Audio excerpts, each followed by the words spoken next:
দার্জিলিং লোকসভা কেন্দ্রে বিজেপি প্রার্থী রাজু বিস্তার সমর্থনে খড়িবাড়ির বাতাসিতে সভা করলেন বিজেপি নেতা মিঠুন চক্রবর্তী।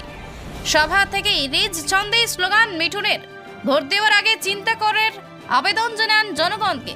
বিজেপি পার্টি চুরি করেনি, নাম না করে তৃণমূলকে কটাক্ষ, গরু পাচার, রেশন চুরি, শিক্ষাক্ষেত্রে দুর্নীতি করেছে তারাই। এদিন তিনি বলেন, আমি জল ঢোরা নই, বেলে বোড়াও নই, আমি একটা এমন সাপ, এখন ঝরে ঝরে ইঁদুর ধরে বেড়াই, নাম তুফান।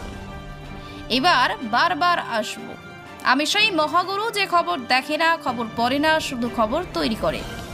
এমন খারাপ পাচ্ছেন এইসব দেখার পর জিজ্ঞেস করছো? এটা উন্মাদনা, এটা ভালোবাসা, এরপরে আর কি বলবো? সব থেকে এভরিথিং পজিটিভ, ভেরি পজিটিভ। একটা ডায়লগ, এইবার ডায়লগ, একটা ডায়লগ এবং দলীয় কর্মীদের কি বার্তা দেবেন? আমি দলীয় কর্মীদের বার্তা দেবো, কাউকে কিছু বলার সুযোগ দেবেন না। তৃণমূল কোনো ফাংশন করলে তার থেকে দূরে থাকবেন, ওদিক দিয়ে যায় সব দূরে দূরে থাকুন, কারণ কোনো বাহানা দেবেন না, কেউ আমাদের ওপর নাম চড়িয়ে দেবে। চলো, থ্যাংক ইউ ভেরি মাচ।